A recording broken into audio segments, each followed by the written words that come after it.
Welcome to Broadband Action, a podcast presented by the Community Broadband Action Network. I'm your host, Curtis Dean. We've been talking a lot of gloom and doom about BEAD lately. It seems that every time we turned around, there was another rumor about how the program was going to be revised in ways that could disadvantage fiber applicants, of which there were many hundreds across the United States. And so there's been a bit of BEAD angst here at our CBAN membership the past few weeks and months, indeed, as the program has seems like it's shifted every other day. Well, we've got some good news. And so let's acknowledge when good things happen when it comes to a program such as BEAD that affects so many of CBAN's members, our provider members especially, and as well as our community members and our associate members that are going to be involved in deploying these projects. The NTIA just announced this morning that 18 BEAD final approvals have been given. I'll just read through the release as the release is, of course, giving credit to the administration for being so wise with your tax dollars. So we want to give them the opportunity to do that spin. Today, the Department of Commerce's National Telecommunications and Information Administration, more lovingly known as NTIA, announced the approval of 18 eligible entities' final proposals to deliver universal broadband access through the Broadband Equity Access and Deployment, or BEAD program. Thanks to the Trump administration's benefit of the bargain reforms, these states saw a surge in participation, competition, and private sector matching contributions, driving down costs, increasing skin in the game, and advancing innovative solutions for consumers. Combined, the 18 final proposals approved today will save approximately $6 billion. Of course, as you remember, the original BEAD program was something just over $42 billion that was allocated to the states. There was an allocation formula that was set up, and so each state was going to get a certain amount with their mission to make every unserved location connected, and then if they had money left over, to make every underserved location connected. So, of course, the changes that have happened with the new administration has been the goal. One of the main goals has been to not spend all $42+ billion. That's the benefit of the bargain, right? Let's not spend it all on this. Let's spend it on other things, release it back to the Treasury, take a little notch off the deficit, whatever you want to call it. So that's where we stand today. So you may be wondering, who are the 18 states? Well, let's show you the 18 states that had their programs approved this morning, or at least the announcement of the approval was this morning. Louisiana, Wyoming, Iowa. We'll talk about Iowa a little bit more in just a minute.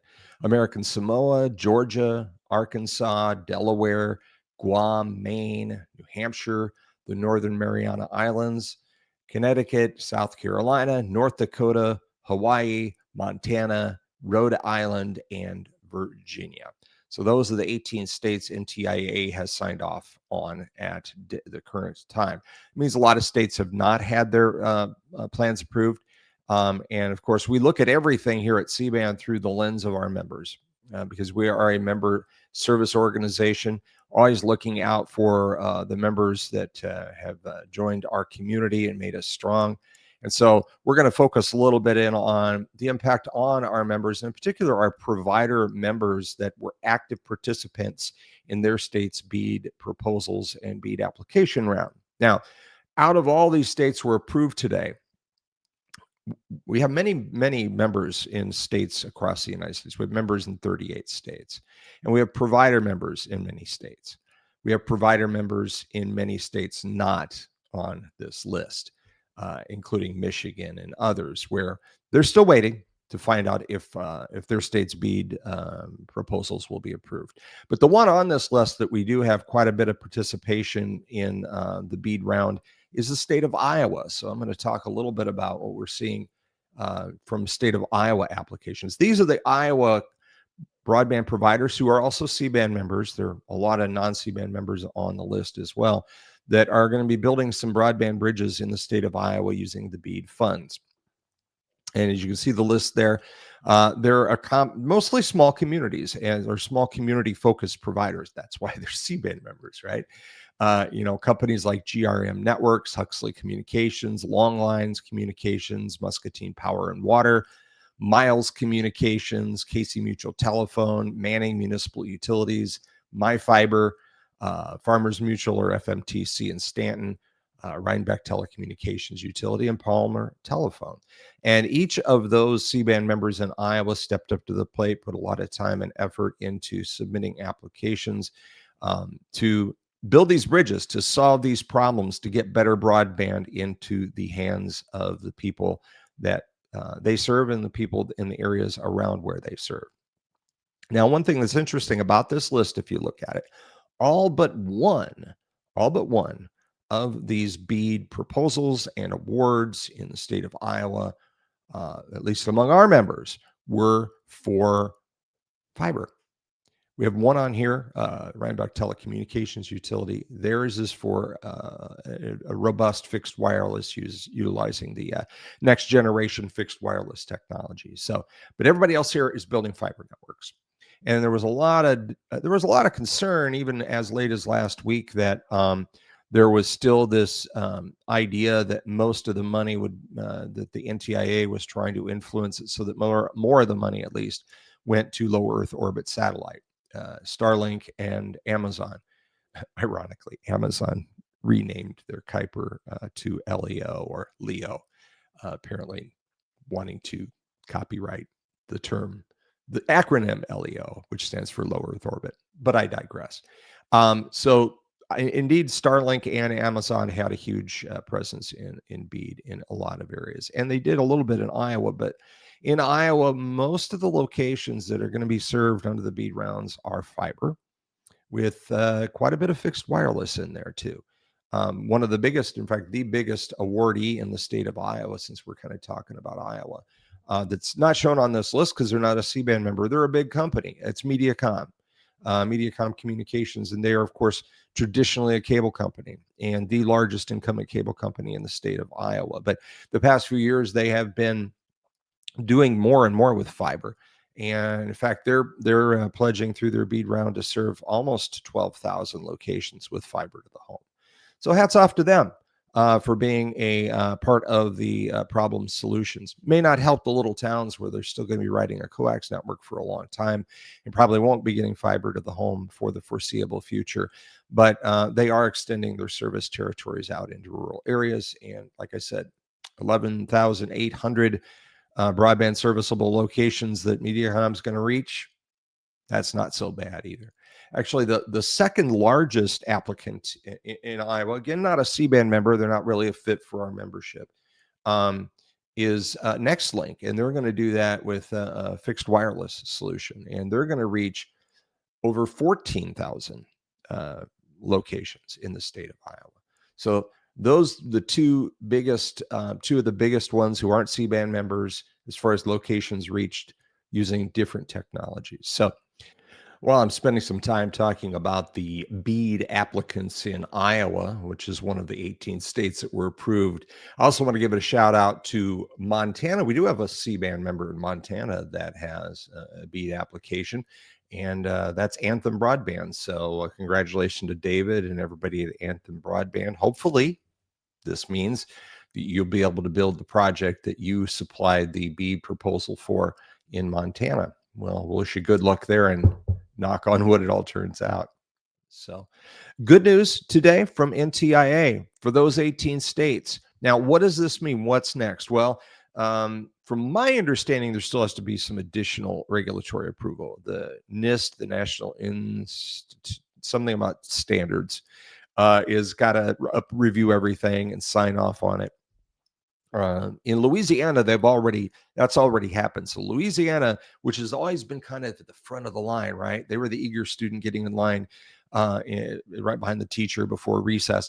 Have always been at the beginning of this process. And so not only has their program been approved, but they're actually getting their money. So they can start getting these awards out the door to providers in Louisiana. So hats off, Louisiana Broadband Office. You've obviously done a tremendous job. What does it mean for the rest of the broadband providers that are applicants, awardees, preliminary awardees in these 18 states? Well, I think the key question for many of them is, when will everything be signed, sealed, delivered? I'm yours, to paraphrase Stevie Wonder. I think everybody would like to see everything signed, sealed, and delivered by the end of the year, because there are a lot of forces at play here. Um, okay, we've gone through the bidding process or the application process. We either won or we didn't. States reviewed it. All that's great. But where the rubber is really going to meet the road is when these providers go out to the marketplace and try to find contractors to build these. It's still a big pain point to come, in my opinion, as the providers, the companies that do this outside plant work, many of them are CBAN associate members, could be pinched, because not only are labor shortages still an issue, labor rates are going up. There are challenges with the deportation of maybe non-resident workers that do a lot of this work, and so that may continue to exacerbate the labor shortage. But a lot of these providers they're going to hopefully get funded need to turn that around as soon as they know everything's going to happen, and get bids out, or at least get quotes, so that they can start lining up their contractors. I've talked to a number of companies that do this outside plant work, this broadband construction work, and everybody's been kind of doing this for a few months, waiting for BEAD. Afraid to scale up their workforce too early, because they don't want a lot of people sitting around with nothing to do. Looking for little projects that maybe they could knock out before the bigger BEAD projects come. So this should be good comfort to those companies that are doing that kind of work, and will help them maybe start to do some planning for 26, as it could, I mean, very big could mean that some of these networks are going to start to get built in 2026. So that's kind of what we got to report today. NTIA, 18 states down, many more to go, and I'll be curious to see what's happening in those other states. Are there reasons that states like Vermont or Michigan or others weren't on this list today? Are those states going to have to go back and do another round of what they're calling curing, where the NTIA says, nope, you got to go back, you got to make some changes here. You got to do things a little differently. You're spending too much money, or you're spending it on the wrong things, or whatever. So that's still a huge unanswered question in BEAD, is in those other states, those non-18. And I think that means I'm not going to do the math. The majority still are left, because there are 56 territories total, and 53 have already put in their final plans, with a few trailers like California waiting on some changes that they are set to make. But what's going to happen with the rest of those states? These 18 that got approved must have done something right. But what will happen in the other 18 states, or the other non-18 states? Again, math. We'll also find out too, at some point, if any of the funds out of that $42+ billion in BEAD are not spent on these deployment projects, if that money will be allowed to come back to the states for what everybody's calling the non-deployment projects. That could be digital literacy training, that could be workforce development, that could be AI, that could be infrastructure for data centers. There's a million different ideas have been talked about. But this once in probably a lifetime funding opportunity, will any of it be able to benefit back to the states that have worked so hard to try to utilize these funds in a very responsible fashion in order to benefit their residents? Clear and unclear now. I'd say it's doubtful that any of those non-deployment funds are going to be allowed to come back to the states, because the NTIA, Commerce Department, has been very vocal about touting the fact that because they're so smart, and because of the benefit of the bargain, they have saved taxpayers many billions of dollars. And that as many billions of dollars will either be spent somewhere else, or to reduce our national deficit and our national debt by some tiny fraction of a percent. We'll see. We'll see. We hope you'll just keep following us here at Broadband, our Broadband Action podcast, and following us at CBAN. Here's our website in case you want to check it out. We'll have additional information on there. We're really active on LinkedIn. So if you look for the Community Broadband Action Network on LinkedIn, that's where we put most of our information out, in addition to doing podcasts like this, and of course our member spotlight podcast. Speaking of the podcast, when you do watch one of our podcasts or listen to one of our podcasts like the one you're on right now, we really do encourage you to like and describe and subscribe, or describe. You can describe it to your friends and tell them, hey, you should like and subscribe.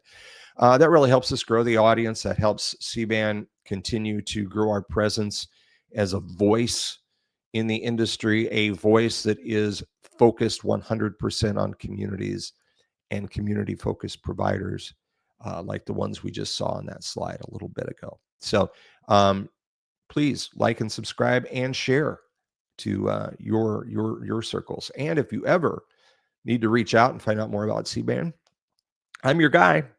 I'm the executive director. My email is cdean@broadbandaction.com. Short URL, easy to remember, and hopefully we will get to hear from you. We'll be back with more as elements of this whole BEAD program continue to evolve, and we'll have more for you on our next edition of Broadband Action. Thanks for joining us here